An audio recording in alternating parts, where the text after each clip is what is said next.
अस्सलाम वालेकुम एवरीवन, कैसे हैं आप सब लोग। आज मैं हाज़िर हूँ आपके सामने एक नया लेस का डिज़ाइन लेके, जिसको मैं 2 कलर्स को मिक्स एंड मैच करके सिल्की थ्रेड यूज़ करूँगी, जिसमें आप इसको कॉटन थ्रेड से भी बना सकते हैं। अगर आपको सिल्की थ्रेड हैंडल करना मुश्किल लगता है, अगर आप बिगनर्स हैं, तो आप पहले किसी भी डिज़ाइन को बनाना चाहते हैं तो आप पहले अगर उसको कॉटन थ्रेड से एक दफ़ा ट्राई करेंगे तो फिर आपको सिल्की थ्रेड हैंडल करना बहुत आसान हो जाएगा। आज के इस डिज़ाइन के लिए मैं 1.25 mm की हुक यूज़ करूँगी और मैं 2 लेयर्स यूज़ कर रही हूँ। देख सकते हैं आप, मैंने मिक्स एंड मैच किया है। आप अपने फैब्रिक के कलर के हिसाब से ही मिक्स एंड मैच करिए, या फिर आप एक ही कलर के 2 लेयर्स भी यूज़ कर सकते हैं। तो चलिए स्टार्ट करते हैं हम अपना आज का डिज़ाइन। काइंडली जिन लोगों ने ट्यून किया है अभी अभी मेरा चैनल सब्सक्राइब कर दीजिए, लाइक कमेंट और शेयर भी किया कीजिए। Thank you. और बताया कीजिए कि आपने डिज़ाइन ट्राई किया है और आपसे कैसा डिज़ाइन बना है। तो सबसे पहले हमने अपना डिज़ाइन शुरू करने से पहले स्लिप नॉट ले लेनी है एज़ यूजुअल, जो कि ज़रूरी है, जिससे हमारा डिज़ाइन सिक्योर हो जाता है और खुलने का भी डर नहीं होता। स्लिप नॉट लेने के बाद हमने इसको अपने फैब्रिक पे अटैच करना है सिंगल क्रोशे की हेल्प से। आज के इस डिज़ाइन के लिए हमें किसी किस्म की बेस रो की भी ज़रूरत नहीं है और बहुत ही आसान है। हर कोई बहुत आसानी से और फर्स्ट टाइम में ही इसको बना सकता है। सिंगल क्रोशे लेने के बाद 2 चेन लेनी है, डबल क्रोशे, 2 चेन के बाद डबल क्रोशे, 2 चेन के गैप के ऊपर ही हमने डबल क्रोशे लेना है।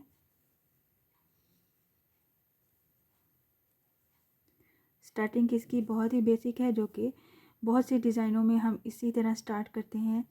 तो हमने डबल क्रोशे ले लिया है, साथ में हमने 3 चेन लेनी है प्लस 4 डबल क्रोशे लेना है इस गैप में। 1 2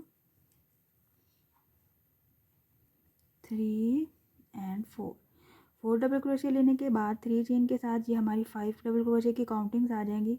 1 चेन के बाद हमने इसको अटैच करना है फैब्रिक पे सिंगल क्रोशे की हेल्प से, इसी के अपने डिस्टेंस पे, ना ही बहुत ज़्यादा ढीला और ना ही बहुत ज़्यादा टाइट हो।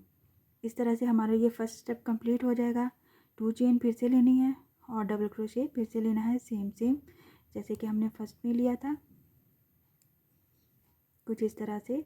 इसको हमने फिर लेने के बाद बैक पे आ जाना है। अपने डिज़ाइन के बैक पे आते हुए हमने डबल क्रोशे बनाना है, 2 टाइम डबल क्रोशे बनाना है हमने इस 1 चेन की स्पेस पे, जो पे हमने फर्स्ट स्टेप में ली थी, और फिर बाकी के हमने डबल क्रोशे बनाने हैं बिल्कुल इस डबल क्रोशे के ऊपर ही।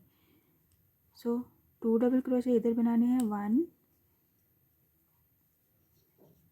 2 2, और फिर बाकी का हमने लेना है यहाँ पे हमने डबल क्रोशे के ऊपर ही जो हमारी स्पेस है उसके ऊपर डबल क्रोशे लेना है। 4 5 एंड 6। कुछ इस तरह से ये बैक साइड से हमारा डिज़ाइन बनेगा। फिर हमने 4 चेन लेते हुए फ्रंट पे वापस आ जाना है। 4 चेन को हमने यहाँ पे इस वाले फ्रंट के ऊपर जो वापस आने के बाद जो सबसे पहले वाली स्पेस है, 4 चेन को हमने इसके ऊपर सिंगल क्रोशे करना है और ये हमारा पीकॉट बन जाएगा। सिंगल क्रोशे करने के बाद नेक्स्ट स्पेस में चले जाना है, वहाँ पे भी हमने सिंगल क्रोशे बनाना है। वहाँ पे हमने सिंगल क्रोशे बनाने के बाद 4 चेन का पीकॉट बनाना है, 1 2 3 4। 4 चेन को उसी स्पेस में हमने पहले सिंगल क्रोशे करना है और फिर नेक्स्ट स्पेस में सिंगल क्रोशे करना है, और नेक्स्ट स्पेस में हमने एक बार फिर से पीकॉट लेना है 4 चेन के साथ।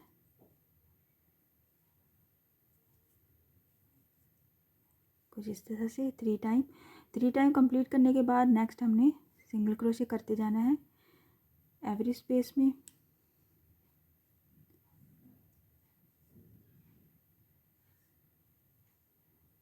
सिंगल क्रोशे करते हुए ये हम कुछ इतना कंप्लीट कर लेंगे 3 पीकॉट्स के साथ, और जब हम यहाँ पे आएंगे ये डबल क्रोशे वाली स्पेस में, इसमें हमने सिंगल क्रोशे से एंटर होना है। सिंगल क्रोशे किया और साथ में 2 चेन लिए प्लस 4 डबल क्रोशे लिए, 1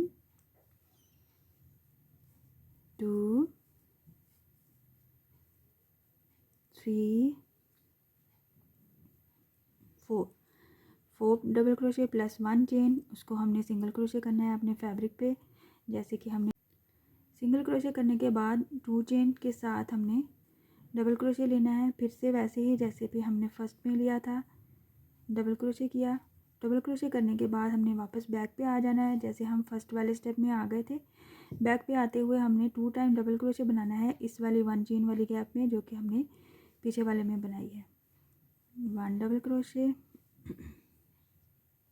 2 डबल क्रोशे, और बाकी के डबल क्रोशे जो कि डबल क्रोशे के ऊपर की स्पेस है उसमें डबल क्रोशे बनाएंगे। 3 4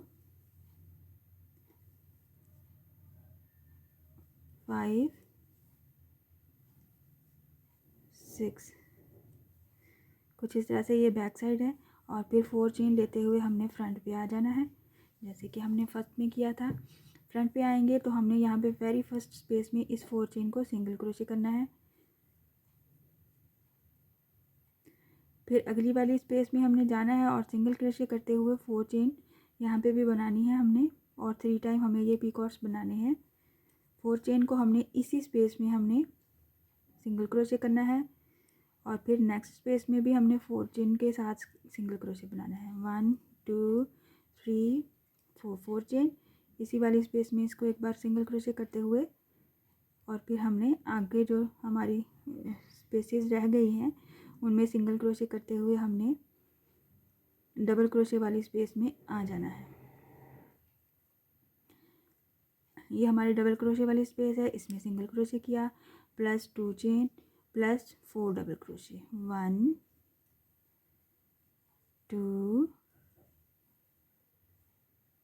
3 and 4 double crochet plus 1 chain, और फिर इसको हम अपने फैब्रिक पे अटैच करेंगे सिंगल क्रोशे की हेल्प से। और फिर से 2 चेन प्लस डबल क्रोशे बनाते हुए हम इसकी बैक पे आ जाएंगे और हम इसको रिपीट करते जाएंगे। अब देखें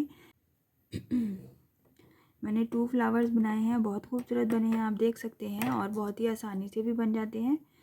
हर कोई इसे बड़ी आसानी से बना सकता है। बेसिक स्टिचेस को यूज़ किया हुआ है यहाँ पे मैंने, और 3 पीकॉक्स बनाए हैं, और बहुत ही नीट बनता है ये डिज़ाइन। ये इसका बैक साइड है और ये इसका फ्रंट साइड है। इसी प्रोसेस को रिपीट करते हुए हम अपनी लेंथ कंप्लीट करेंगे। और इस डिज़ाइन को आप कॉटन थ्रेड से भी बना सकते हैं अगर आप सिल्की थ्रेड से नहीं बनाना चाहते। और फिर अगर हम इन पीकॉक्स की जगह पे मोती ऐड करें तो भी हमारा डिज़ाइन बहुत खूबसूरत लगेगा। आप भी 2 कलर्स को इसी तरह से मिक्स एंड मैच करके यूज़ कर सकते हैं। देखिए बहुत खूबसूरत लगता है। आई होप आज का डिज़ाइन आपको समझ में आया होगा। मैं आपको थोड़ी सी लेंथ और भी बना के शो करती हूँ। आप देखिए मैंने थोड़ी सी लेंथ और भी कंप्लीट की है, जो कि बहुत ही खूबसूरत लगता है डिज़ाइन, कुछ इस तरह से।